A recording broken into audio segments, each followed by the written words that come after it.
What's up, guys? I got my new phone here. This thing is like mesmerizing. So I was talking in my last video, Jake hooked me up with this camera, which is sweet. It's a Sony a6400. The quality is amazing.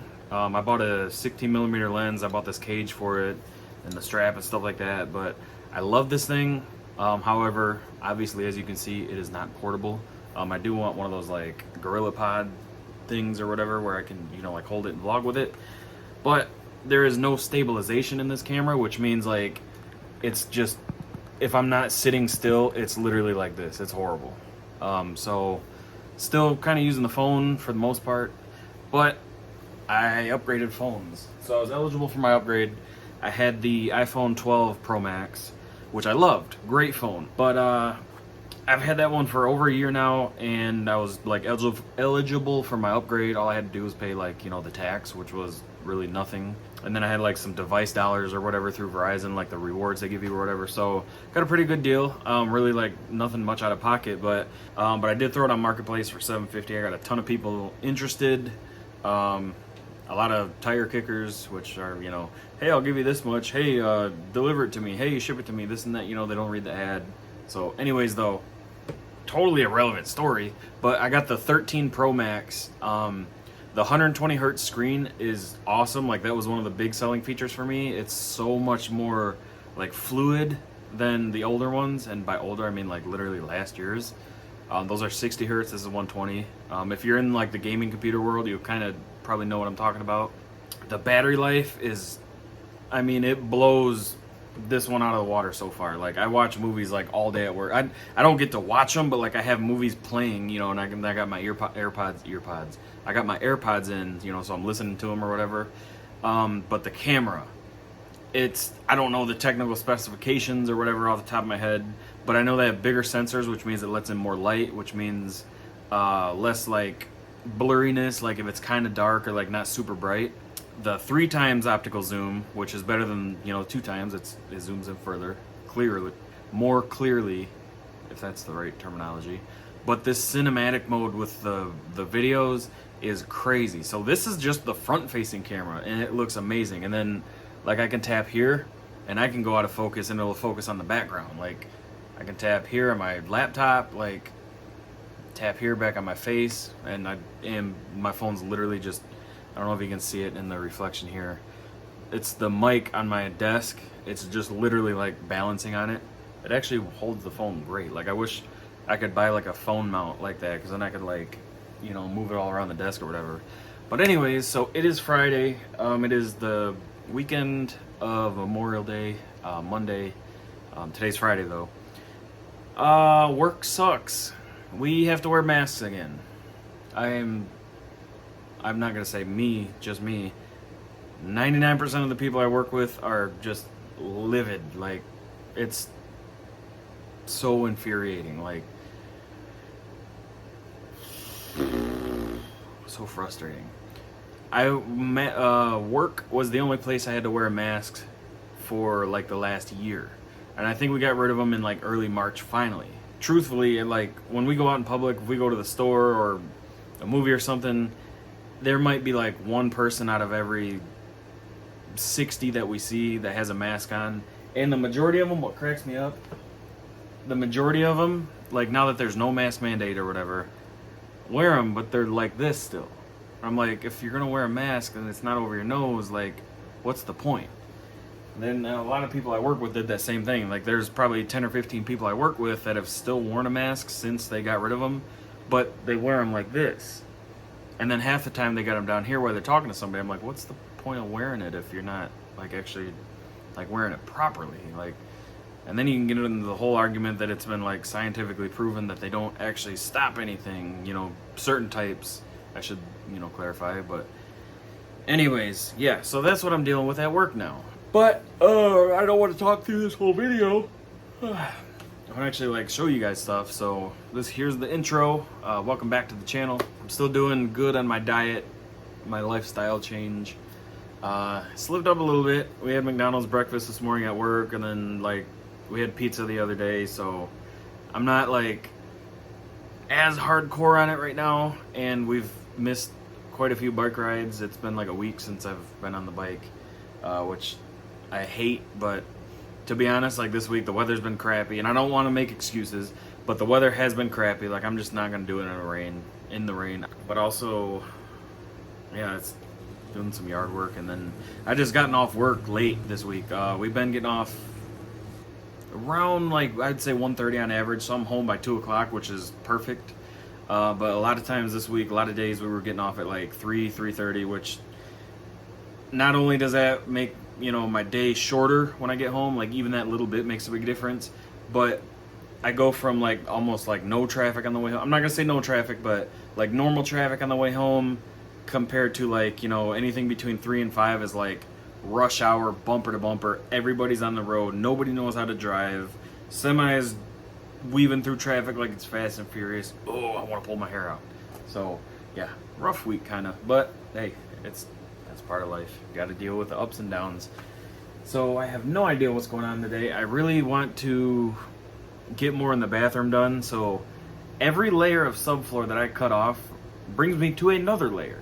So the floor in our living room and like the whole downstairs is like the real hardwood or whatever, but it's like those skinny planks, like the 2-inch ones that are like really long. I personally hate it. I like the wide, big ones that are like 6 inches wide, like, you know, 40 inches long or whatever they are. Real wood to me is just a hassle. Like ours needs to be sanded. There's pieces that just like need to be ripped out and redone, and then like it just won't ever match. I don't like it. But now I'm down, I've gotten through 2 layers of like top floor, like tile is what we had, like the stick-on vinyl tile is what they had in there. Got down, there was tile, plywood, like, and it was thin. Like I've never seen plywood so thin. I don't know if that's normal. And then there was another layer of floor. It looked like some kind of stick-on tile, like really old stuff. And then under that, another layer of plywood. And then under that is this hardwood floor that we have out here. So I'm still not even to the planks yet. And I basically like I'm at the point now where like I want to get the rest of the plywood, which is to get this floor, like this matching floor, get this fully exposed in there, because there's a lot of plywood on top of that still in some areas. I want to get that plywood off and then just do the new plywood subfloor like on top of that. Like I'm so over working on that damn thing. Trying to get this bathroom done before we leave for Florida. I want the damn toilet back in there, you know what I mean? All right guys, it is the next day. It is Saturday. I forgot to tell you guys this story. It's so nasty. It's funny but nasty. So in my like little health kick, I've been looking up like, you know, what kind of like vitamins and stuff are good for people, and fish oil. And they smell nasty. These ones actually don't smell bad. They got just kind of like that fake like capsule-y kind of smell, like that whatever that outside material is made out of. But I'm not gonna go into detail like what's good about them, but like seriously look it up.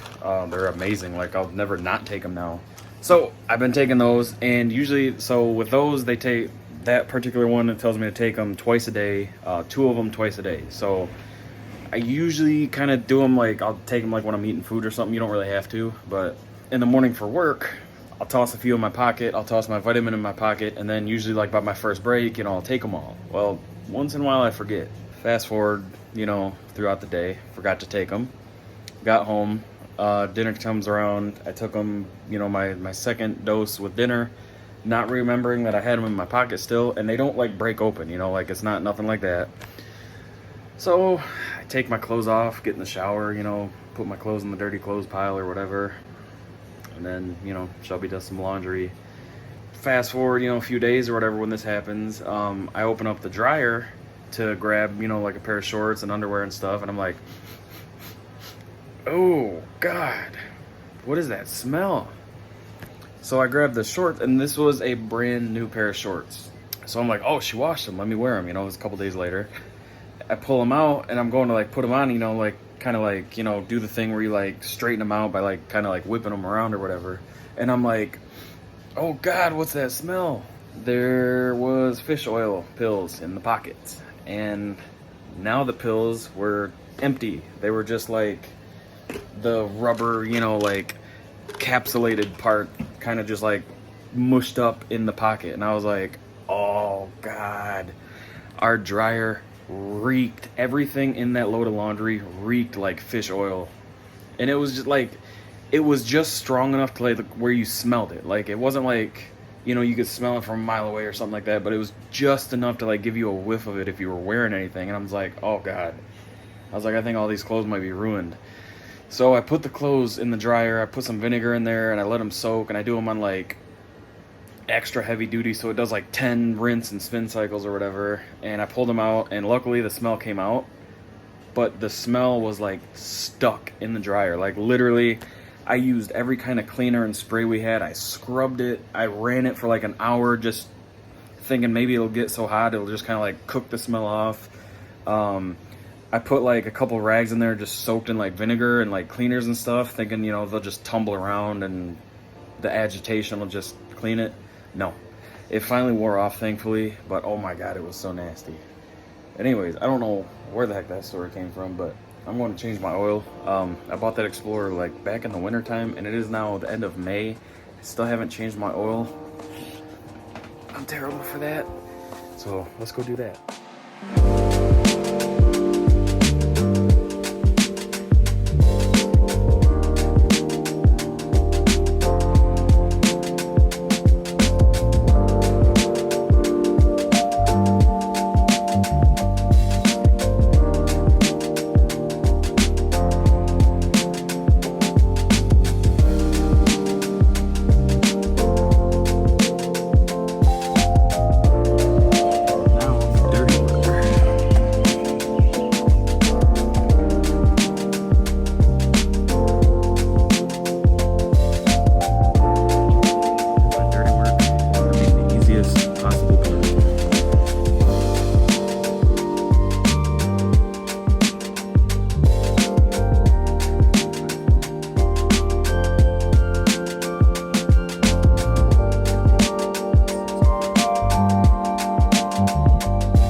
That's the annoying part where you gotta clean everything up.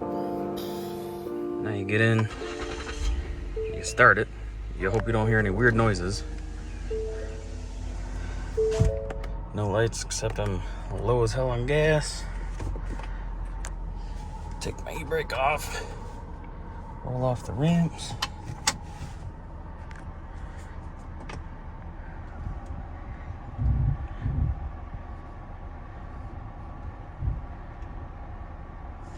Cool. Looks like we're all good. Oil life. Boom. I usually let it run for a minute or so and just kind of let that oil get pumped through. One big thing that they won't show you, by the way, like I know this isn't a car channel, it's just my vlog stuff, but just want to show people, like, it's not hard to change your oil and you save a ton of money usually. Some places, you know, you get like little member discounts and coupons and stuff, and honestly you might save 10 or 20 bucks, and at that point I'm just like, just take someone to do it. But what you risk there is somebody just rushing through it who does this with their eyes closed, not really paying attention just because it's their job. You know, they're just down there just doing it, and you know, you might miss something. You got a guy who has every type of oil at the palm of his hands. You know, all they do is just, typically at an oil change place, just, you know, they have just hoses with, you know, like pumps attached to them for each type of oil, so they'll just grab it and pour it in there. You got to hope that they give you the right one. You got to hope that they give you the right amount, because, you know, there is a tolerance. You know, like if you overfill it, there's a certain point where it's okay, it's not going to hurt anything, but then there's a point where it's way too much and it's going to cause like aeration in your oil, a lot of air bubbles, because there's just so much of it. or actually I think that might be when it's too low. I might have them mixed up, but there is a point where it can be too much or too little, you know, and I both are pretty equally as bad. But just when you do go to an oil change place, make sure they show you your dipstick, you know, just make sure they pull it out, show you that's the right amount of oil. There's, you know, like a small little area that's probably gonna be like about this big. I'm filthy from it. I spilled it all over. This is the first oil change I've done on this, so I didn't know, you know, where the oil was gonna kind of fall, because when you take the oil plug out, you know, it does kind of go like this. It doesn't just drop straight down. So I did make kind of a mess, but kind of perks of having a gravel driveway. But yeah, I mean, if you do it yourself though, 9 out of 10 vehicles are stupid easy. Your first time doing it, if you don't have the tools, of course it's going to cost you more money, but in the long run you're going to save money. And it's cool being down there. You can get, you know, look and feel of your car. You're like, hey, you know, what's this thing do, you know, what's that do? Or hey, this part looks like greasy and wet, you know, what's the deal? You know, I got something leaking down here or something like that. It's just cool to get to know your own car. But yeah, I think I spent $45 give or take at AutoZone, and that's Mobile One extended life oil, which, you know, has all the extras and fancy preservatives and additives and stuff. I prefer Mobile One. I've never had an issue with them. I'm not one of those guys that's like, oh yeah, that's the only oil I'll ever use, but like I used to just kind of go with like whatever was the cheapest synthetic, like always go full synthetic. But I would get like whatever was on sale at AutoZone, because all the auto parts places, they have like, you know, Mobile One, buy 5-quart jug or 5 individual quarts, and, you know, an STP oil filter for $30 or something like that, you know, whereas normal price would be like 40 or 45. The stuff I got was like $13 a quart, and then that oil filter was like 20 maybe. It's a Canon oil filter, which are said to be the best. They last the longest. Theoretically, with that oil filter, I could change my oil next time and reuse that filter. I would never do that because I'm down there anyways, and it's only, you know, 15-20 bucks for peace of mind. But with the sale that AutoZone had, it was I think $40 for 5 quarts of that Mobile One oil. And like I said, that was like the higher end Mobile One stuff, you know, the extended life and all that stuff, and that K&N filter for like $40. But I take 6 quarts, so I got to buy an extra quart, so it was like $52. However, if I would have went to like a local oil change place, even like the Quick Change or the dealership, that would have probably, with Mobile One, if you specifically ask for that, you're probably going to pay over $100. What they'll do is they'll get you in there and be like, hey, we got, you know, here's the best. It's, you know, they'll say like good, better, and best. Like good will be just regular oil. That's like a 3,000 mile interval to change it. Like a really generic filter, no name. And, you know, something like that. On average, from my experience, I might be completely wrong, you know, this is just my area, my experience, $40 to $50, give or take. Might be cheaper, might be more. And then you got like a premium, which would be like a synthetic blend, which is regular oil and synthetic oil mixed, which is better than just regular oil, but it's still just like a, you know, blend of both of them, and maybe a little bit better of an oil filter, if not the exact same one as the good tier. And those will usually be like $60 plus. And then when you want like a full synthetic, they'll be like, oh, you know, this is the best one. And those, the synthetic blend usually will get you like 4,000 or 5,000 miles, something like that.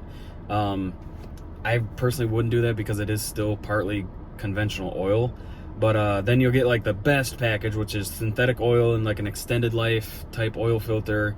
Or sometimes what they'll do now, I notice, is they'll offer you the best oil, you know, the best package, which is synthetic oil. They won't tell you the name unless you ask. And a regular oil filter, which means that filter is still recommended to be changed every like 3,000 to 5,000 miles, but you're getting oil that's good for, you know, arguably, depending on your vehicle. Like some vehicles, like it does change. Like smaller engines are usually more efficient and can go longer. That is a very debatable topic though. So they might say, yeah, this one will get you like 6,000 to 9,000 miles between changes, which you're like, wow, if you do the math, that's actually a really good deal, because you're essentially skipping like 2 oil changes by getting the longer life. But in that good package, they'll sell you like a bare bones filter that needs to be changed, and if you change the filter, you got to change the oil because your oil's gonna drain out. So then they're like, well, you know, the upgraded filter is only $20 more, and that'll last longer than the oil, and blah blah blah blah blah. So now you're at like $110 for some no-name synthetic oil, a no-name, you know, premium filter, And then if you want, like, if you say, hey, I want like Mobil 1 full synthetic oil and like a K&N filter, they'd probably charge you like $150. Like, it's crazy. I'm in the wrong business. I need to open a little oil change shop. That'd actually be pretty fun. But yeah, so if you want to do it yourself, like almost well, in my case, every vehicle I've ever owned has had somebody has made a video on YouTube changing the oil. Like, it tells you exactly what tools you need, what oil you need, how much of it, you know, the oil filter type, you know, and then just video directions on what to do. For the most part, all you're gonna do, you're gonna get your front end up a little bit, and if you have like a truck or an SUV, you might not even have to do that as long as you can reach under there. But get that front end up a little bit, whether it's a floor jack or, you know, ramps. Take your oil pan bolt out. That's gonna drain your oil. Once it's done draining, put it back in, you know, wipe it down, move your little oil catch pan thingy under your oil filter, remove that. It's gonna drain out a little bit. Toss that away. You know, I drain the oil into the thing, toss it away. Get your new filter, and here's what they don't tell you. Put some oil in that filter before you put it back on, as long as you have one that's able to do that. Like, a lot of vehicles I've owned, like the filter goes sideways and you can't really do that. So what I'll do with those ones, I'll put a little bit in there, just, you know, maybe like an inch worth of oil, and then I'll turn it on its side and just kind of spin it around so the filter is already saturated, and, you know, it's not gonna like absorb anything when you put the oil in there. But when they're up and down or like only at a slight angle, I'll pretty much fill it with oil, and then you take your finger in the oil, just put it around that rubber ring so there's a little bit of oil on there. Wipe off where the old filter was, because there'll be a lot of oil dripping and stuff like that. Make sure it's a clean surface, screw that one on, and when you're putting them on, just hand tight. Just, you know, grab it and spin it till it's tight. You don't have to crank on it, you don't need a tool to tighten it. And then take your oil cap off under your hood, pour your new oil in, boom, you're good to go. After I pour the oil in, so like this vehicle takes 6 quarts. So I pour 6 quarts in there, and then I start it up, pull it off the ramps and whatnot, and then after I let it run for a second, I'll shut it off, clean the dipstick off, put it back in there, and then check the level. But I mean, that's essentially it. Like, once you have everything, like me, the longest part of doing an oil change is literally just finding my tools, because I'm so unorganized. I gotta dig around for everything. But the actual work of the oil change itself is literally 10 minutes, 15 minutes. But yeah, so that's probably gonna end this vlog because it get way longer than I thought for a quick oil change. But yeah, I'll probably record some tomorrow and throughout this week. We are flying to Florida in less than a week. I am so excited. I returned that gaming laptop and I bought a MacBook. You might be like, why would you buy a MacBook? Shelby's got a MacBook. I guess just in a sense so I can have it, you know, customized to my liking. Really, there would have been no issue with us sharing, but that's also her laptop. She's got pink, you know, pink vinyl skins on it and stuff like that. So I was like, I want my own. I got, you know, of course, something that had like more RAM and like a better processor. And I got the 5600M video card, which is like the best video card for them at the time. So it's cool. I can play like Warzone and stuff. I can go on boot camp and boot Windows and like play, you know, PC games. So I still have my gaming laptop in that, but it's also, you know, a powerhouse editing machine on the MacBook, because I just like the way Macs are set up so much better. Obviously my big gaming computer is Windows, but when it comes down to like video editing and just like general usage, I love Macs. So I ended up taking the one I bought back that I showed you in my last video, and I ordered this MacBook on eBay. It was like it wasn't like refurbished, but it was basically as new can get without being new. I mean, the battery only had like under 100 like cycles, which is low as hell. There's not a single mark or speck or wear mark or anything anywhere, and none of the buttons or anything. So I'm super happy with it. I love that dang thing. But yeah, the point of me saying that is when we're in Florida, I'll be able to edit some videos and get them posted up, so you guys won't have to wait a while, which is really cool. And then I can kind of I almost thought about maybe doing like a daily vlog when we're in Florida. That way you can kind of see, like, you know, be there with us and experience it, you know, so it's not like one long video or like 2 videos split up that are super long. You know, just do like a 15-minute vlog or something like that. But you guys let me know in the comments what you'd like to see. That was kind of my idea, do like a 10 or 15-minute video a day. And then of course we are getting married, so, you know, maybe I'll obviously do that one separate, you know, put a little more editing into it, you know what I mean? And yeah, so excited about that. So work 4 days this week. It can't come quick enough. I am so excited. But also at the same time, I'm already getting sad because I'm like, these last couple weeks have flown by and we're only going to be in Florida for, you know, like a little over a week. You know, it's like 9 or 10 days, something like that. And I'm just like, oh my God, it's going to fly by. But can't look at it like that. I just got to be super excited. But all right, guys, I do appreciate you watching, and I'll see you in the next video.